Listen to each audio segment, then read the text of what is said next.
యోహాను సువార్త 15వ అధ్యాయం 11వ వచనం. మీ యందు నా సంతోషము ఉండవలెననియు మీ సంతోషము పరిపూర్ణము కావాలననియు ఈ సంగతులు మీతో చెప్పుచున్నాను. దేవుడు ఈ మాటలు మనకు దీవెనగా చేయనుగాక. ఆమేన్. ప్రార్థన చేసుకుందాము. ఈ మాటలు వినడానికి ముందు మీరు కూడా మీ మనసులో ఒక చిన్న మాట ప్రార్థన చేసుకోండి. ప్రభువా, నాతో మాట్లాడు నాయన, మాతో మాట్లాడండి. పరిశుద్ధుడైన తండ్రి, నీకు స్తోత్రాలు చెల్లిస్తున్నాము. భక్తకోటి సార్వత్రిక సంఘము మీ సన్నిధిలో చేరి ఆరాధన చేస్తున్నటువంటి ఈ ఘడియలో మేము కూడా నీ కనికరాన్ని, నీ దయను పొందుకొని సజీవులమై నీ సన్నిధిలో ఉన్నాము. ప్రభువా, పాడుకొని ఆరాధించాం, స్తుతించాం. నీ బిడ్డలు సాక్ష్యం ఇచ్చారు. నీ జీవవాక్యము నుండి నాతోనూ మాతోనూ మాట్లాడండి. శక్తిగల నీ వాక్యము మా బ్రతుకులలో బలమైన క్రియ చేయడానికి కృప చూపమని యేసు నామమున ప్రార్థిస్తున్నాను తండ్రి. Amen, amen. ప్రభునందు ప్రియులారా, యేసయ్య శిష్యులతో 3.5 సంవత్సరాలు ఆయన కలిసి పరిచర్య చేసిన ఆ దినాల ముగింపులో ఒక అద్భుతమైనటువంటి ఉపదేశాన్ని చేశారు. అది ఈ యోహాను సువార్త 15వ అధ్యాయంలో కనిపిస్తుంది. అమూల్యమైన మాటలు ఎన్నో ఉన్నాయి. అందులో కొన్ని మనకును ప్రభువుకున్న బంధాన్ని జ్ఞాపకం చేశారు. నేను ద్రాక్షావల్లి, మీరు తీగెలు. తీగెలు ద్రాక్షావల్లిలో అంటు కట్టబడి ఉంటేనే ఫలిస్తాయి. మనకు తెలిసిన విషయమే. ఏ పాదైనా ఆ మొదల నుంచి వచ్చే ఆ కాండముతో అటాచ్మెంట్ కలిసి ఉంటేనే ఆ తీగలు కాపు కాస్తాయి. ఎక్కడైనా ఆ కొమ్మలు కత్తిరించబడితే ఆ తీగలు ఎండిపోతాయి. నేను ద్రాక్షవల్లిని, మీరు తీగలు. మీరు నాతో ఉంటేనే మీరు ఫలిస్తారు. నాకు వేరుగా ఉండి మీరు ఏమీయూ చేయలేరు. ఇంతకంటే గొప్ప బంధం ఎక్కడుంది? మనం ఏమైనా చేయాలంటే, మనం బాగా ఉండాలంటే, మనం ఫలించాలంటే, దీవెనగా ఉండాలంటే ఖచ్చితంగా మనం ఆయనతో అంటు కట్టబడే ఉండాలి. చాలాసార్లు ఏమన్నారంటే, మీరు బాగా ఫలించాలని మీలో పనికిరాని తీగలు నేనే తీసేస్తాను. దేవునికి స్తోత్రం కలిగిన గాక. కొన్నిసార్లు మనం నచ్చుతాయి అవి, కానీ ఆయనకి నచ్చవు. మన నుంచి ఆయన తీసేస్తున్నప్పుడు అయ్యో నాకున్నది ఎందుకు తీసేస్తున్నామని కంగారు పడతాం. అది మనకు తెలియదు. ఆ తీగుంటే మనం ఫలించలేము. మనం బాగా ఫలించాలని మనలోని పనికిరాని తీగలని తీసేస్తూ ఉంటాడు. ఈ మాటలన్నీ మాకెందుకు చెప్తున్నావా అని అడుగుతావేమోనని ఈ 11వ వచనంలో ఏమన్నాడు తెలుసా? మీ యందు నా సంతోషం ఉండాలి. దేవుని స్తోత్రం కలిగిన గాక. అంతేకాదు మీ సంతోషం కూడా పూర్తిగా వచ్చేయాలి. ఇక 2 సంతోషాలు ఉన్నాయి. ఎన్ని సంతోషాలు? ఏంటా 2 సంతోషాలు? 1 దేవుని సంతోషము, 2 భక్తుల సంతోషం లేక విశ్వాసుల సంతోషం, నా సంతోషం. దేవునికి ఒకటి సంతోషం, మనకొకటి సంతోషం. మన సంతోషాలు ఏంటి చెప్పండి చూద్దాం. ఎవరు చెప్తారు? ఇల్లు కట్టుకుంటే సంతోషం, అవునా? పెళ్లి చేసుకుంటే సంతోషం, బండి కొనుక్కుంటే సంతోషం, బంగారం కొనుక్కుంటే సంతోషం, పిల్లలు పుడితే సంతోషం, పిల్లలు మన మాట వింటే సంతోషం, భార్యాభర్తలు కలిసిమెలిసి ఉంటే సంతోషం. ఇవన్నీ తప్పని నేను చెప్పట్లేదు. ఇవన్నీ మనకు కావాలి. దేవునికి స్తోత్రం కలిగిన గాక. వీటన్నిటికీ ఒక పేరు పెడితే ఇవన్నీ భూ సంబంధమైన సంతోషాలు. దేవునికి స్తోత్రం చెప్పండి. హల్లెలూయా. ఇవన్నీ ఎప్పుడు వస్తాయి? ఎప్పుడు వస్తాయి? దేవుణ్ణి నమ్ముకుంటేనండి అని మీరు అన్నారనుకోండి. మరి దేవుణ్ణి నమ్ముకోని వాళ్ళు పెళ్ళిళ్ళు చేసుకోవట్లేదా? దేవుణ్ణి నమ్ముకోలేని వాళ్ళకి పిల్లలు పుట్టలేదా? దేవుని నమ్మని వాళ్ళు ఇల్లు కట్టుకోలేదా? బళ్ళు కొనుక్కోలేదా? బంగారం కొనుక్కోలేదా? ఒక మొక్కలో చెప్తే వాళ్ళ దగ్గర ఎక్కువ ఉంటాయి బంగారం. అదేని అంటే ఇక్కడ దేవుని నమ్ముకున్న దాన్ని బట్టి, నమ్ముకోలేని బట్టి అని రావండి. దేవుడు ప్రతివారికి భూ సంబంధంగా ఓ జీవితాన్ని నిర్ణయించి పంపిస్తాడు. దేవునికి స్తోత్రం కలిగిన గాక. వాళ్ళకి ఇవ్వాల్సిందే వాళ్ళకి ఇస్తాడు. ఉంచుకుంటామా పాడేసుకుంటామా మన చేతుల్లో ఉంటుంది. అయితే ఇదే జీవితం కాదు. నరుని యొక్క ఆయుష్కాలం 70 సంవత్సరాలు, అధిక బలం ఉంటే 80. ఆ 10 ఆయాసం దుఃఖం అన్నారు. మనకి 50కి ఆయాసం దుఃఖం వచ్చేస్తుంది. దేవుని స్తోత్రం కదండి గాక. 70 దాకా కూడా లేదు ఏమండి. సుజాతకైతే ఇంకొంచెం ముందే వచ్చేస్తుంది. ఏం సుజాత? మన బాధలు, మన కష్టాలు, శరీరాలు బలహీనం అయిపోవడాలు, ఆసుపత్రుల చుట్టూ తిరగడాలు, 70 దాకా ఉండగలమా అనే ఆలోచన కొంచెం బెంగ పుట్టిస్తూ ఉంటుంది మనకి. అయినప్పటికీ ఉండకపోతే ఎక్కడికి వెళ్తాం? మొండిగా అడిగితే అందరూ ఎక్కడికి వెళ్ళాలి, మనం అక్కడికి వెళ్తాం. కానీ అందరూ ఖచ్చితంగా చెప్పలేరు, కానీ మనం ఖచ్చితంగా చెప్తాం. ఏమని? నేను వెళ్తే ఎక్కడికి వెళ్తాను తెలుసా? దేవుని స్తోత్రం చెప్పండి. నేను ఆ ప్రభువు దగ్గరికి వెళ్తాను. ఎందుకంటే ఆయన చెప్పారు, నేను నీకు స్థలము సిద్ధపరుస్తున్నాను, నేను వచ్చి తీసుకెళ్తాను, అక్కడ మనం యుగయుగాలు కలిసి ఉంటాం, మనం కలిసి పరిపాలన చేస్తామని చెప్పాడు. కనుక ఈ 60-70 సంవత్సరాలుగో ముక్కు మూసుకొని బ్రతికేస్తే ఆ తర్వాత దొరికే నిత్య జీవం మీద ఆశ పెట్టుకొని బ్రతుకుతున్నాం. దేవుని స్తోత్రం. ఇప్పుడు కూడా అన్నీ ఇస్తే సంతోషం, ఇవ్వకపోయినా బాధ లేదు. దేవుని స్తోత్రం. ఇన్నేళ్ళు ఏం కలిగి బ్రతికాం? ఇన్నేళ్ళు ఏమి లేదు కదా. ఇస్తే సంతోషం, ఇవ్వకపోతే అలవాటు అయిపోయింది మనకి ఎలాగా బ్రతకడం. దేవుని స్తోత్రం కలిగినగాక. హల్లెలూయా. ఈరోజు చాలామంది పిల్లలు ఎందుకు పాడైపోతారో చెప్తాను నేను. దేవుడు మనం సంతోషంగా ఉండడానికి ఎందుకు కష్టాలు ఇస్తాడో కూడా చెప్తాను. మన కష్టాలు ఎందుకు వస్తున్నాయి అని అర్థం కావడం కోసం ఇది మీకు తెలియాలి. పూర్వం జమీందారులు, రాజులు, వాళ్ళ తర్వాత వాళ్ళ కొడుకులే రాజ్యాన్ని పరిపాలించాలి.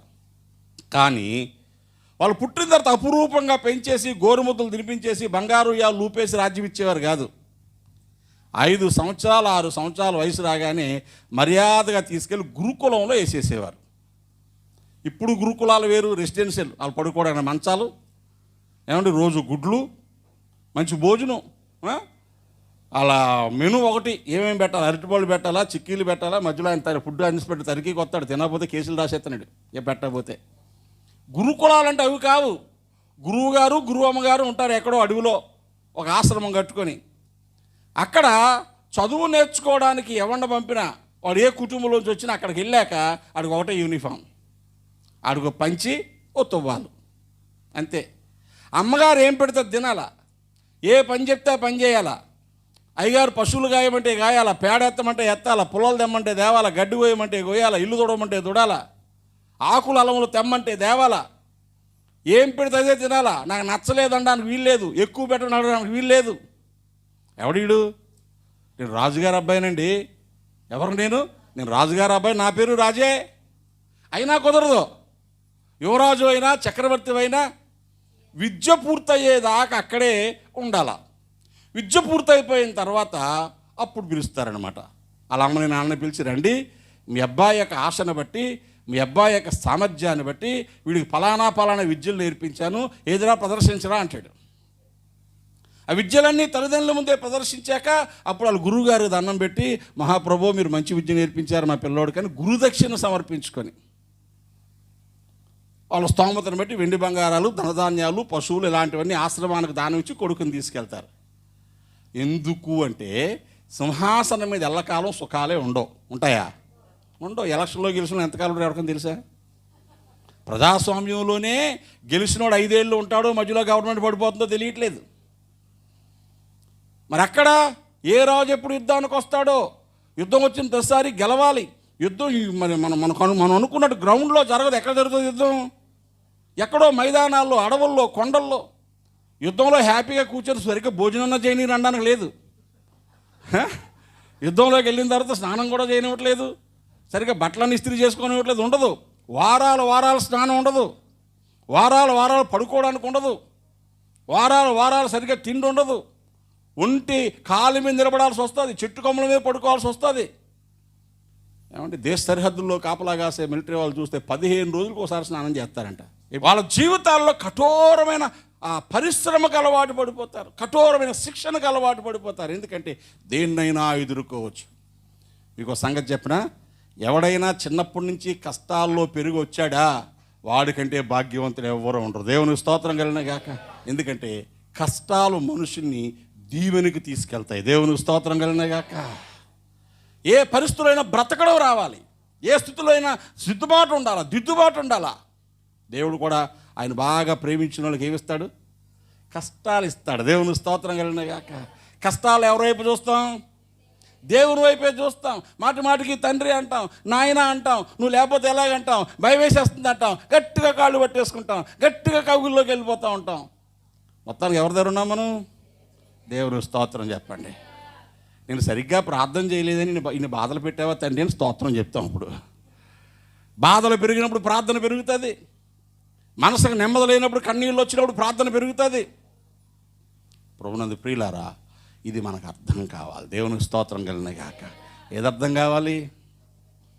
మానవ జీవితాలలో దేవుడు ఎందుకు ఇన్ని శ్రమలు అనుమతిస్తాడో అది మనకు తెలియాలి. ఈరోజు మనుషులకు అది లేకుండా అన్ని సుఖంగానే ఉండాలా, అంత క్షేమంగానే ఉండాలా అనుకోవడం వలన వాళ్ళు బాగుపడలేదు, భక్తి పెరగలేదు. అందుకు ప్రభు ఏం చెప్తున్నారంటే, అబ్బాయి నీలో పనికిరాని తీగలకు నేను తీసేస్తూ ఉంటాను. తీస్తే ఏమవుద్ది? నీకు అర్థమయ్యేలా చెప్పనా? చిన్నపిల్లలు యవ్వన బిడ్డలకి తల్లిండా చక్కని ముత్యాలు వస్తూ ఉంటాయి. ఏమొస్తాయి? ముత్యాలు, తల్లిండా ముత్యాలే. అప్పుడు వాళ్ళ అమ్మ నాన్న లేకపోతే అమ్మమ్మ మేనత్తల దగ్గర కూర్చోబెట్టి ఏం చేస్తారు? ఆ ముత్యాలన్నీ తీస్తూ ఉంటారు. తీస్తున్నప్పుడు సరదాగా ఉంటుందా, నిప్పెడతా ఉంటుందా? 5 నిమిషాలు బుర్ర కదిపేస్తూ ఉంటారు. నేను ముట్టుకాయలు వేస్తాను ఎత్తి మీద, కూర్చో ఇంత పెట్టుకొని గింజుకుంటుంది. ఎప్పుడు దాకా ఇది ఏడుతుంది, నాకు వద్దు, ఈ అన్న వదలరు, అన్న వదలరు. ఏం చేస్తారు? అంతేనమ్మా? అంతే. ఏం చేస్తారు? గట్టిగా పట్టుకొని అవసరమైతే బొగ్గ మీద పొడిసి, నెత్తి మీద పొడిసి, ఆ తలను నెప్పెట్టినా కూడా తీసేస్తారు. తీయకపోతే ఏమవుద్ది? తీయకపోతే అలా వదిలేస్తే నెమ్మదిగా చిన్న చిన్న హెడ్స్ ఏమంటారు, చిన్న చిన్న కురుపులు వస్తాయి. తర్వాత పెద్దవి అవుతాయి. ఆఖరి జుత్తులో దువ్వును పెట్టే అవకాశం రాదు. చివరికి ఏం చేసి తెలియక అక్కడక్కడ గేదెలు కత్తిరించేయాలి. గుండుకు కూడా కుదరదు అది. ఆ కత్తిరించేశాక అందమైన జుట్టు, సుందరమైన ముఖం ఏమైపోయింది? కన్నాలెట్టిన తాటెంకలా మారిపోతాయి. అంత బాధ ఎందుకు వచ్చింది? అప్పుడు నెప్పెడుతుంది కదా అని వదిలేసినందుకు. నెప్పెట్టినా కొంచెం భరిస్తే ఉంగరాల జుట్టు, అందమైన జళ్ళు, ఎక్కడి నుంచి 3, ఎక్కడి నుంచి 3, వెనక నుంచి 1, ఆ 3 ఈ 3 1, 7 కలిపి వెనకాల 1, ఆ పోనీ టైలు, ఎన్ని రకాలన్నా చెప్పుడు. ముత్యాలు లేనప్పుడు దేవుని స్తోత్రం కలిగిన గాక. అంటే అది కొంచెం కష్టమైనా ఏం చేయాలి? మీకు అర్థం కావడం కోసం చెప్తున్నాను. మరి దేవుడు మన బ్రతుకులను కొంచెం ఇరుకుకుండా నడిపిస్తున్నప్పుడు, శ్రమగుండా నడిపిస్తున్నప్పుడు ఓర్చుకోవాలి. ఆ చివర ఆశీర్వాదాన్ని చూస్తాం. దేవుని స్తోత్రం. నాకు వద్దు బాబోయ్, నా వల్ల కాదు బాబోయ్ అన్నాం అనుకోండి, అందుకు ప్రభు అండోరే నాయన, నా సంతోషం మీలో ఉండాలని, మీ సంతోషం పరిపూర్ణం అంటే కంప్లీట్గా మీరు సంతోషంతో నింపబడాలని ఈ మాటలు చెప్తున్నాను. దేవుని స్తోత్రం కలిగిన గాక. ఈ మాటలు నీకు అర్థమైతే, దేవుని స్తోత్రం చెప్పండి, ఏమైతే? ఈ మాటలు నీకు అర్థమైతే ఆశీర్వాదం కలుగుతుంది. ఎప్పుడు ఎక్కడైతే కాస్త కష్టంగా అనిపిస్తుందో అక్కడే దీవెన ఉంది. దేవునికి స్తోత్రం కలిగిన గాక. హల్లెలూయా. ఎందుకంత చెప్తున్నాను? కష్టము ద్వారా మనల్ని నడిపించి ఆశీర్వాదాలు ఇవ్వడం ఇది దేవుని మార్గము. దేవునికి స్తోత్రం కలిగిన గాక. హల్లెలూయా. పేతురు మొదటి పత్రిక 5వ అధ్యాయం 10వ వచనం గబోబా చూడండి. పేతురు మొదటి పత్రిక 5వ అధ్యాయం 10వ వచనం. నేను 2 మాటలు చెప్తాను. దేవుని సంతోషం ఏంటి? తన నిత్య మహిమకు మిమ్మును పిలిచిన సర్వకృపానిధి దేవుడు ఎంతకాలము? కొంచెము కాలము మీరు శ్రమపడిన పిమ్మట తానే మిమ్మును పూర్ణులుగా చేసి స్థిరపరచి బలపరచును. దేవునికి స్తోత్రం. ఎక్కడ పిలిచాడు దేవుడు మనల్ని? గట్టిగా స్తోత్రం చెప్పాల. ఎక్కడ పిలిచాడు? నిత్య మహిమకు పిలిచాడు. ఎక్కడ పిలిచాడు చెప్పండి? అందరూ చెప్పాలి. ఎక్కడ పిలిచాడు? నిత్య మహిమ అంటే ఎంతకాలం ఉంటుంది? నిత్యము ఉంటుంది. ఇక ఫుల్ స్టాప్ లేదు దానికి. నిత్యము బ్రతకడానికి ఏదన్నా పని వస్తే బ్రతుకుతామా, పని రాకపోతే బ్రతుకుతామా? ఎలా బతుకుతావురా బాబు అన్నాం అనుకోండి, ఎలా బతుకుడేంటి? మా అమ్మకి పెన్షన్ వస్తుందా, మా మామకి పెన్షన్ వస్తుందా, వాళ్ళు ఎక్కడికి బయటికి వెళ్ళరా? ఇప్పుడు ఎలక్షన్లో చంద్రబాబు 5,000 చేస్తాడంట, చెరుకు 10,000 వస్తుందా? ఏం చేసుకోవాలి? నేను ఎలాగో కాలం గడిపేస్తాను. అలాగే ఎంతకాలం?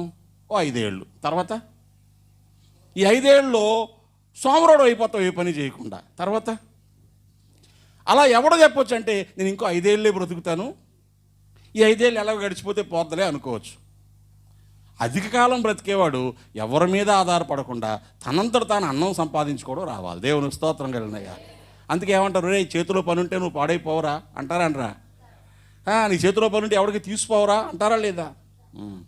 అందుకే ఆడపిల్లలకి ఏం నేర్పేవారు? వంట, వార్పు, ఇల్లు చక్కబెట్టుకోవడం, బట్టలు ఉతుక్కోవడం, అల్లికలు, కుట్లు ఇవన్నీ. ఇప్పుడు మీ అమ్మాయికి వంట వచ్చా? స్విగ్గీలో ఆర్డర్ చేయడం వచ్చండి. ఏమొచ్చు? ఆర్డర్ చేయడం వచ్చంట. అబ్బా, ఆర్డర్ చేయడం వస్తే కుదరదే, మన ఆయన డబ్బులు ఉండాలి కదా కట్టడానికి. ఎంత దారుణం అయిపోయింది. మరి నిత్య మహిమకు పిలిచిన దేవుడు నిత్యము మహిమలో మనం ఎలా ఉండాలా? చేతగానోళ్ళలా ఉండాలా? సంపూర్ణులుగా ఉండాలా? సమర్థవంతులుగా ఉండాలా? పనికిమాలిన వారంగా ఉండాలా? అంటే ఆయనతో నిత్యము ఆయనకు తగ్గట్టుగా ఉండాలి. దేవుని స్తోత్రం కలుగునుగాక. మరి ఆయనకు తగ్గట్టుగా నిత్యము ఉండాలంటే ఇక్కడే ఆయనకు తగ్గట్టుగా మారిపోవాలి. దేవుని స్తోత్రం. ఇంట్లో 4 గిన్నెలు ఉంటాయి. ఒక గిన్నెని పావుగంట తోముతాం, ఒక గిన్నెని 1 నిమిషమే తోముతాం, ఒక గిన్నెని 2 సార్లు తోముతాం. ఎందుకు? అదంటే మన ప్రేమ ఎక్కువ. ఎందుకు? ఇది తక్కువ మురుకుంది, 2 నిమిషాల్లో పోయింది. అది కొంచెం ఎక్కువ మసి పట్టింది, పావుగంట తోమాము.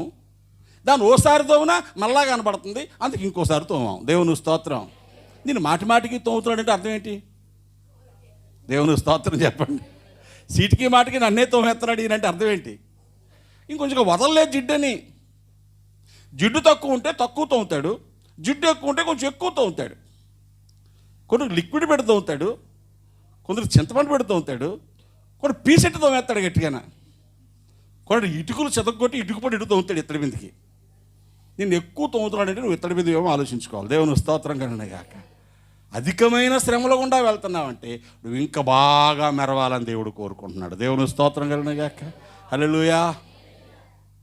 నిత్య మహిమకు పిలిచిన దేవుడు కొంచెం కాలం మనం శ్రమ పడిన తర్వాత ఏం చేస్తాడు? ఆయన సంపూర్ణులుగా చేసేస్తాడు. దేవుని స్తోత్రం. ఇక వీళ్ళు ఏ లోటు లేదండి, మహిమకు తీసుకెళ్ళవచ్చు. అందుకు నిత్య మహిమలోకి వెళ్ళే ముందు ఇక్కడే అన్నీ సరి చేసేస్తాడు. దేవుని స్తోత్రం కలుగునుగాక. హల్లెలూయా. ఇప్పుడు ఆయనకి ఏం సంతోషం చెప్తాను, జాగ్రత్త వినండి. సరవడం అంటే ఏంటి? ఏం చేస్తే సరవుతాం? దేవుని ఆలోచన ఏంటి? ఇక్కడ ఉండగానే మనం దేవునితో రక్త సంబంధాన్ని కలిగి ఉండాలి. దేవుని స్తోత్రం కలుగునుగాక. ఏ సంబంధాన్ని? యెహెజ్కేలు గ్రంథము 18వ అధ్యాయం ఆయన మాట్లాడే మాటలు మనం చూద్దాం.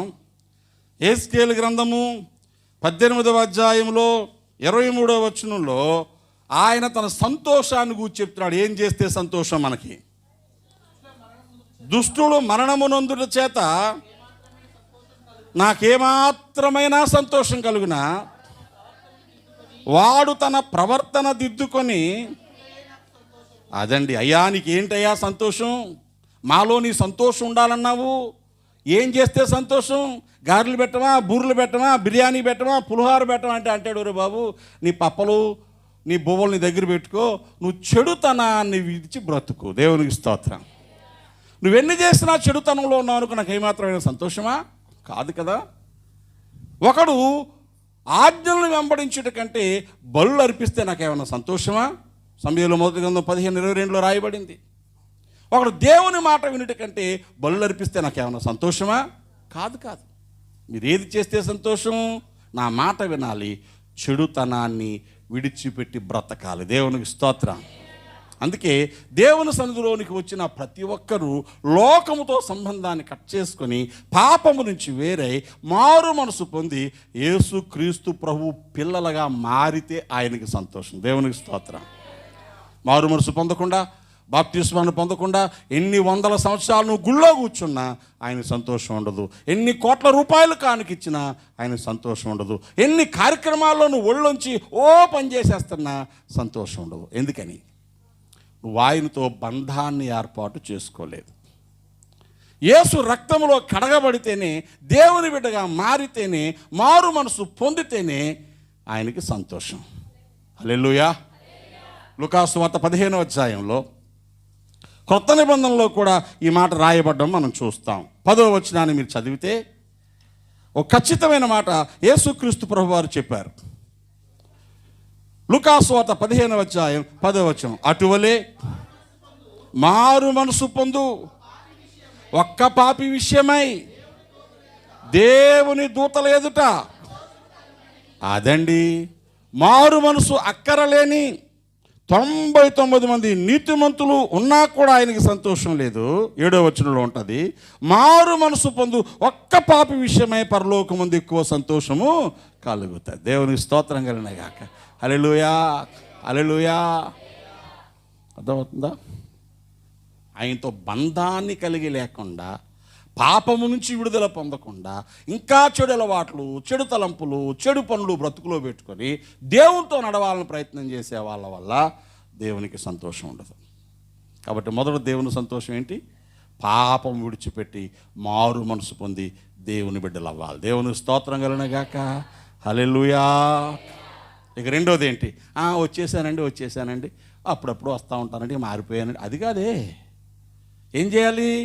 నువ్వెప్పుడు దేవుని బిడ్డవయ్యావో ఆ తర్వాత దేవుని బిడ్డలు బ్రతకాల్సిన రీతిలో బ్రతకాల. దేవునికి స్తోత్రం కలిగినగాక.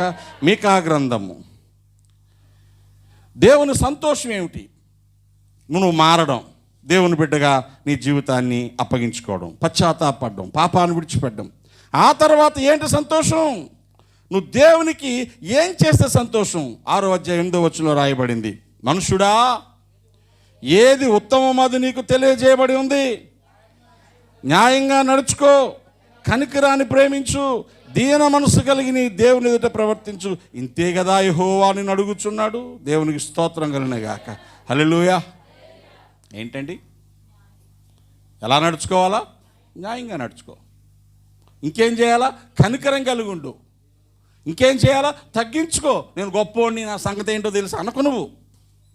నువ్వెంత ఉన్నతమైన స్థితిగతుల్లో ఉన్నా కూడా దేవుని దగ్గర విధేయతలో బ్రతుకు. అది చూస్తే దేవునికి సంతోషం. హల్లెలూయా. నేను చాలాసార్లు చెప్తాను, బాగా కాపు కాసిన చెట్టు కొమ్మలు క్రిందకి వంగు ఉంటాయి, అవునా? వంగకుండా ఎంత కాపు వచ్చినా గట్టిగా నిటారుగా ఉండి ఏంటో తెలుసా? బ్రహ్మజముడి చుప్పలో దాని నిండా పువ్వులు ఉంటాయి, తెల్ల పువ్వులు, ఎర్ర పువ్వులు. మట్టలు ఎక్కడ వంగుతాయండి? వంగు. అది ఎవరికి ఉపయోగం లేదు, నిటారుగా ఉంటుంది. వరి చేలు మొదలుకొని కాపు కాసి ఏ చెట్టు అయినా కాపు నిండుతున్న కొలది కొమ్మలు వంగుతూ ఉంటాయి. దేవునికి స్తోత్రం చెప్పండి. ఇప్పుడు మనము కూడా దినాలు గడుస్తున్న కొలది, దేవుని బిడ్డలుగా బ్రతుకు కొనసాగిస్తున్న కొలది విధేయత చూపించాలా. హల్లెలూయా.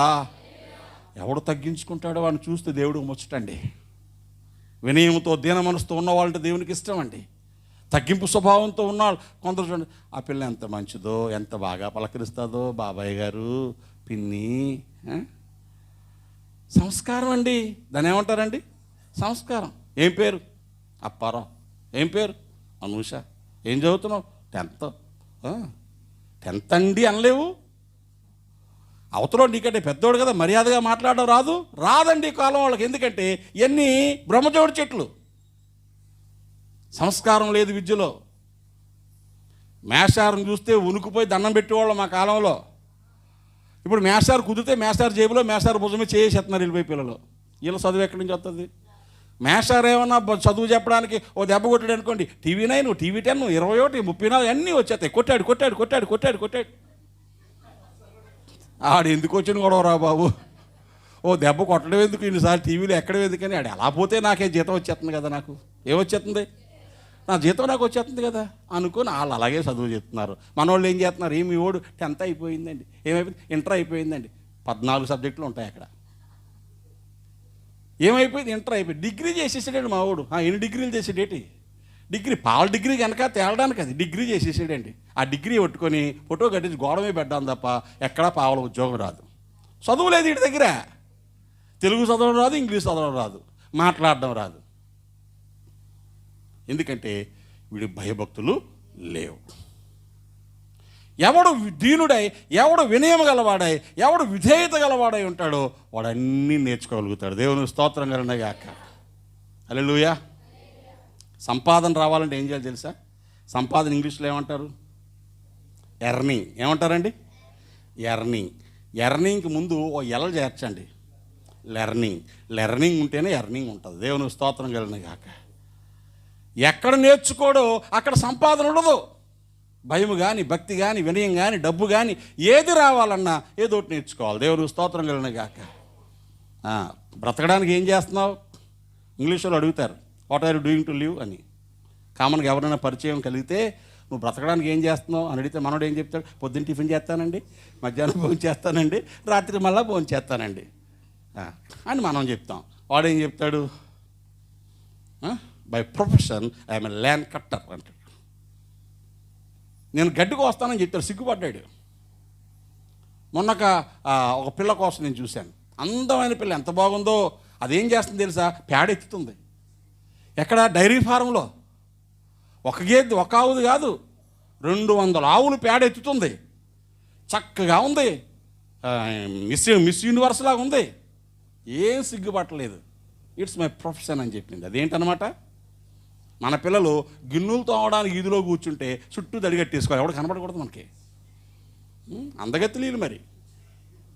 గిన్నెలు తోవడానికి సిగ్గు, ఇల్లు ఊడ్చడానికి సిగ్గు, కంచం కట్టడానికి సిగ్గు. మనం తినేసి కంచం పాడితే అమ్మ బాబు కడుక్కోవాలి దాన్ని.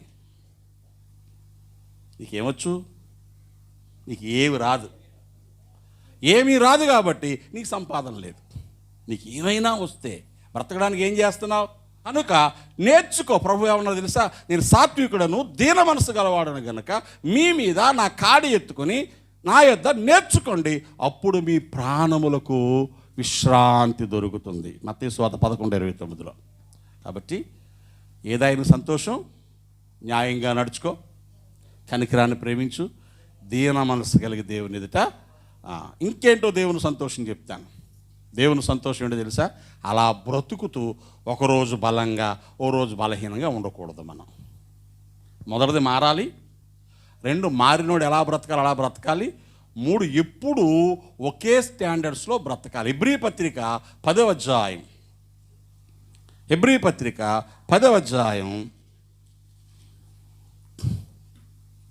35వ వచనాన్ని మనం చూస్తే, కాబట్టి ధైర్యాన్ని విడిచిపెట్టకండి, ప్రతిఫలముగా గొప్ప బహుమానం కలుగుతుంది. దేవుని చిత్తము నెరవేర్చిన వారై వాగ్దానం పొందడానికి మీకు ఓర్పు అవసరమై ఉంది. కాలం బహుకొంచెంగా ఉంది, వచ్చుచున్నవాడు ఆలస్యం చేయకవచ్చును. నా ఎదుట నీతిమంతుడైన వాడు విశ్వాస మూలంగా జీవించును, కానీ అతడు వెనకకు తీసిన యెడల అతని యందు నా ఆత్మకు సంతోషం ఉండదు. దేవునికి స్తోత్రం. ఎప్పుడైనా ఒక్కడుగు వెనక్కి తగ్గావో దేవుని సంతోషం నీలోంచి పోద్ది. నిన్ను బట్టి సంతోషపడ్డండి దేవుడు. ఇప్పుడు చెప్పండి, ఆయన సంతోషము మనలో ఉంటే మన బ్రతుకంతా దీవునిగా మారిపోదు. దేవునికి స్తోత్రం కలిగిన గాక.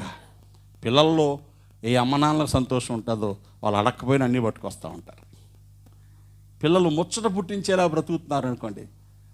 నా కూతురు, నా కొడుకు నేనంటే ఎంత ఇష్టమో, ఎప్పుడూ నన్ను బాధ పెట్టరు, నేను సంతోషంగా ఉండడం కోసమే ప్రయత్నం చేస్తాను, ఆలోచన అమ్మనాన్న మనసులోకి వచ్చింది అనుకోండి, ప్రాణం పెట్టేస్తాం కదా.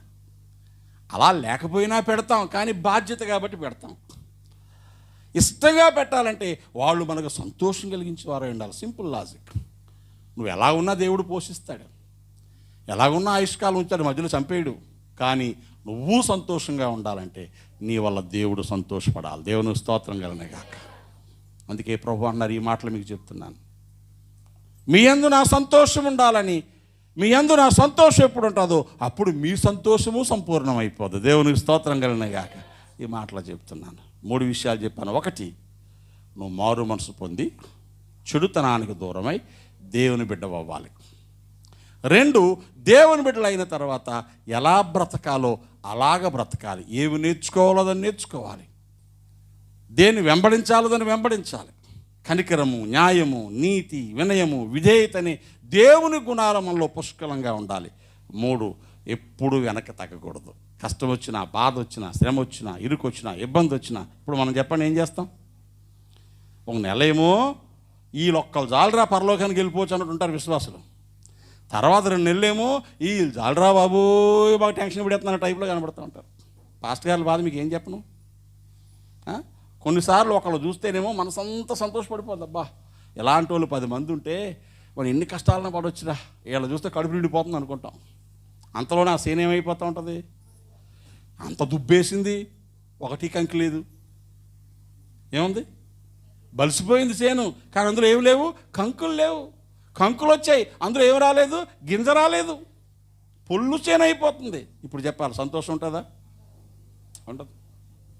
ఎందుకంటే ప్రారంభంలో ఉన్న ఆశ తర్వాత కనిపించదు, భక్తి కనిపించదు. అందుకే దైవజనులు ఎప్పుడు సంఘం బాగా ఉంటే సంతోషంగా బ్రతికేస్తాం. సంఘంలో భక్తి తగ్గిపోతుంది అనుకోండి, మా ప్రాణం పోతున్న ఫీల్ అయిపోతాం. ఎందుకంటే అన్నీ వదులుకొని వచ్చింది దీనికోసమే కదా. ఈ సంఘ పరిచర్యలో దేవుని దగ్గరికి వెళ్ళి, ఇదిగో ప్రభువా నీకోసం ఈ 10 మందిని సిద్ధం చేశానని చెప్తే, బలా నమ్మకమైన మంచి దాసుడా అని ఓ రోజు అంటాడని ఇంత బాధ. తీరా అక్కడికి వెళ్ళాక ఏం కనబడలేదనుకోండి, ఇక్కడ పడిన ప్రయాస, కాచిన కన్నీళ్లు, వదిలేసి వచ్చినటువంటి జీవిత విలువలన్నీ వేస్ట్ అయిపోయినట్లు లెక్క. ఇప్పుడు ఎవరైతే దేవునికి ఇష్టంగా బ్రతుకుతారో, ఎవరైతే దేవుని సంతోషపరుస్తూ బ్రతుకుతారో, వాళ్ళ మీద దేవుని ఆశీర్వాదాలన్నీ నిల్చుంటాయి. దేవుని స్తోత్రం కలిగినగాక. కనుక ప్రియులారా, మన సంతోషం ఎవరి చేతుల్లో ఉంది? దేవుని చేతుల్లో ఉంది. అది మన చేతిలో రావాలంటే ఎవరి చేతుల్లో ఉంది? మన చేతుల్లోనే ఉంది. నువ్వు దేవునికి ఇష్టంగా బ్రతుకుతావా, నీ ఆశీర్వాదం అడ్డుకోవడం ఎవడం వల్ల కాదు. నేను దేవునికి ఇష్టంగా బ్రతుకుతానండి, నా దేవునితో బంధాన్ని ఎప్పుడూ తెంచుకోను, నా దేవుడు సంతోషంగా ఉండేలాగా నేను అన్ని నేర్చుకుంటూ బ్రతుకుతాను, వెనక్కి తగ్గనని ఎవరైతే తీర్మానం చేసుకుంటారో, ప్రభు అంటాడు అతడు నన్ను సంతోషపరచుచున్నాడు గనక. ఇంకోలా చెప్తే అతడు నన్ను ప్రేమించుచున్నాడు గనక. ఇంటికెళ్ళి చదువుకోండి. 91వ కీర్తన 14, 15, 16, 17 వచనాల్లో 7 దీవెనలు ఉన్నాయి అక్కడ. నేను సంతోషపడేలాగా అతడిని ప్రేమిస్తున్నాడు కాబట్టి ఎన్ని మాటలోనే అతను తప్పిస్తాను, రక్షిస్తాను, హెచ్చిస్తాను, గొప్ప చేస్తాను, దీర్ఘాయుష్తో నింపేస్తాను, రక్షణ చూపిస్తాను. ఇలాంటి ఇన్ని 7 ఆశీర్వాదాలు అక్కడ ఉంటాయి. కాబట్టి ఈ దీవెనలన్నీ ఒక ప్యాకేజీలో ఉన్నాయి. ఆ ప్యాకేజీ మనకు రావాలంటే మనం దేవుని సంతోషపరచాలి. మన భక్తి జీవితం యొక్క ఉద్దేశం ఏమై ఉండాలా? దేవుని మనం సంతోషపరచాలి. దేవుని స్తోత్రం కలిగిన గాక. దేవునికి ఇష్టలుగా బ్రతికామనుకోండి, వద్దన్నా పెడతాడైనా. మన పిల్లలం కాబట్టి, ఒరే బాబు నువ్వు బాధపడకరా, నువ్వు బాధపడితే చూడలేనురా, నేను దీవిస్తానురా, నేను ఆశీర్వదించా, బతిమాలుతాడండి ఆయన వచ్చి. అర్థమవుతుందా?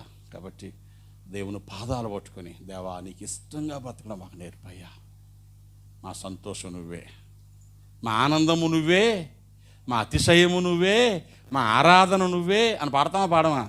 మరి ఏది ఉందా? అతిశయము నీవే, ఆనందము నీవే, పాట పాడబట్టే పాడేస్తాం. మరి ఏది? అలా బ్రతికితే ఆశీర్వాదాలన్నీ నీవే. కాబట్టి దేవుని సంతోషం మనలో ఉండడానికి తాపత్రయపడదాం. మనలో చూస్తే సంతోషం కలగాలి దేవునికి. ఎస్, నా పిల్లలే మారారు, నీతిగా బ్రతుకుతున్నారు, ఎప్పుడు వెనక తగ్గరని దేవుడు మన విషయమైన నమ్మకం కలుగుతోందా? మనల్ని ఆశీర్వదించడానికి ఆయన చేతులు 2 చాపు పిలుస్తాడు. ఓసారి ఆయన చేతుల్లో తీసుకున్నాడా, మన కొదువులన్నీ సంపూర్ణం అయిపోతాయి. దేవుని స్తోత్రం కలిగినాయి కాక. హల్లెలూయా. మన కొదువులన్నీ ఏమైపోతాయి? సంపూర్ణం అయిపోతాయి. ఒక తండ్రి 3 కొడుకుల్ని పిలిచి, ఒకడికేమో దూది ఫ్యాక్టరీ ఇచ్చాడు. ఏమిచ్చాడు? దూది ఫ్యాక్టరీ, దూది నుంచి దారాలు తయారు చేసే ఆ స్పిన్నింగ్ మిల్లు, 2 ఎకరాల్లో కట్టిన మిల్లు ఇచ్చాడు. దేవుని స్తోత్రం కలిగాక. ఆడు ఎంత మురిసిపోయాడో. రెండో వాడిని పిలిచి ఓ సూట్ కేసు డబ్బు ఇచ్చాడు. ఏమిచ్చాడు? సూట్ కేసు డబ్బు. ఎంతది? ఆడికి 2 ఎకరాల సైటు, వీడు సూట్ కేసు డబ్బు. 2 ఎకరాల సైటునేమో ఆ మిల్లుతో కూడా కలిసి 2 కోట్లు, వీడికి ఇచ్చిన సూట్ కేసులో 5 కోట్లు ఉంది. ఏది పెద్దది? సూట్ కేసే పెద్దది. మూడో వాడిని పిలిచి ఇంత డబ్బా ఇచ్చాడు. ఆ డబ్బాలో ఒక రాయి ఉంది. ఆ రాయి 20 కోట్లు. దేవుని స్తోత్రం చెప్పండి. ఏది కావాలి నీకు? ఆడికి అంత పెట్టేశాడు, ఆడికి అంత పెట్టేశాడు. ఎంత పెట్టేశాడు ఏంటి? మన క్వాంటిటీ కాదు, ఏం కావాలా? క్వాలిటీ కావాలా. దేవుని స్తోత్రం కలిగిన గాక. హల్లెలూయా. ఆయన ఏమి ఇచ్చినా ఆయన చేతుల్లో మనల్ని పట్టుకున్నాడా, లైఫ్ క్వాలిటీగా మారిపోతుంది. దేవుని స్తోత్రం కలిగినగా. హల్లెలూయా. ఇంటి నిండా 10 మంది ఉంటారు, ఎవడో 10 రూపాయలు సంపాదించడం ఎందుకళ్ళు నాకు అర్థం కాదు. 10 మందికి మనమే వండి పెట్టాలా, మనమే తెచ్చి పెట్టాలా. వాళ్ళ ఇంట్లో ముగ్గురే ఉన్నారు, ముగ్గురు సంపాదిస్తారు. ఏది పెద్ద కుటుంబం? అలా పెద్ద కుటుంబాన్ని లెక్కలేయండి. ఏది పెద్ద కుటుంబం అంటే విలువలు గల బ్రతికేది ఒక్కడున్నా పెద్ద కుటుంబమే. విలువలు లేకుండా, క్వాలిటీ లేకుండా 100 మంది ఉన్నా చిన్న కుటుంబమే. ఇప్పుడు నువ్వే కుటుంబం? యేసుక్రీస్తు ప్రభువులో క్వాలిటీ గల వ్యక్తిగా బ్రతికేయాలి. దేవుని స్తోత్రం. ఆయన ఒక్క ముత్యాన్ని చూసి తనకున్నదంతా అమ్మేసి ఇలా ముత్యాన్ని కొన్నాడు. ఒక ముత్యం కోసం ఏమమ్మేశాడు? ఉన్నదంతా అమ్మేశాడంట. చూసినప్పుడు ఎర్రోళ్ళు అనుకున్నారు, ఏంటరా బాబు అంతా అమ్మేస్తున్నాం అంటే, ఆ ముత్యం కొనేసుకుంటే ఇలాంటి 10 వస్తాయి నాకు ఆ ముత్యం విలువ. మనం ఎలా ఉండాలి ఇప్పుడు? మంచి ముత్యంలో ఉండాలి, స్వాతి ముత్యంలో కాదు. దేవుని స్తోత్రం చెప్పండి. మన జీవితాలు దేవునికి ఇష్టలుగా, నమ్మకంగా మారిపోదాం. దేవుని సంతోషపరచుదాం, దైవ చిత్తాన్ని చేద్దాం. ప్రభువుని ఎందుకు సంతోషిస్తే ఆశీర్వాదాన్ని ఇస్తాడు.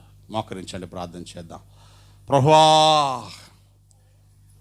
నీ సంతోషము మా యందు ఉండాలి, మా సంతోషం సంపూర్ణం కావాలి. నువ్వు ఆశపడుతున్నావు తండ్రి. ఏం చేస్తే సంతోషమో, ఏం చేస్తే నీకు ఇష్టమో, ఏం చేస్తే నేను మహిమపరచగలమో అది మాకు చేయడం నేర్పించు. నీకు ఇష్టలుగా బ్రతకడం నేర్పించు. చిన్న మాట ప్రార్థన చేసుకుంటూ ప్రభు బలలోకి వెళ్ళిపోదాం. త్వరగా ప్రార్థన చేసుకోండి. తల వంచి కన్ను మూసుకోండి. ఒక 5-10 నిమిషాల్లో వెళ్ళిపోదాం. అయ్యా, మమ్మల్ని కనికరించు. మమ్మల్ని చూస్తే ఇష్టం పుట్టాలి, మమ్మల్ని చూస్తే సంతోషం కలగాలి. పాపానికి వేరై దుర్మార్గాన్ని విడిచిపెట్టి నీ రక్తంలో కడగబడి నీ బిడ్డలం అవ్వడానికి సహాయం చేయండి. నీతి న్యాయ కనికరాలు వెంబడించి బ్రతకడానికి, విధేయత నేర్చుకోవడానికి కృప చూపించండి. ఎప్పుడూ వెనకకి తగ్గకుండా విశ్వాసమందు స్థిరులై ఓర్పు కలిగి శ్రమలో, కష్టాల్లో, బాధల్లో కూడా వెంబడించడం నేర్పించండి. మనం ప్రార్థన చేద్దాం. పరిశుద్ధ తండ్రి, వందనాలు.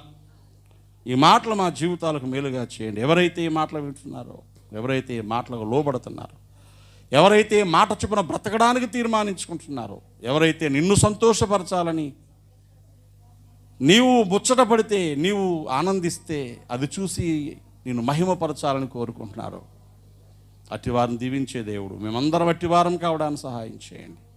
మా స్థితిగతులన్నీ స్థిరపరచి మార్చండి, మేలుతో నింపండి. నీకు వందనాలు చెల్లిస్తూ యేసు నామమున ప్రార్థిస్తున్నాను తండ్రి. ఆమేన్.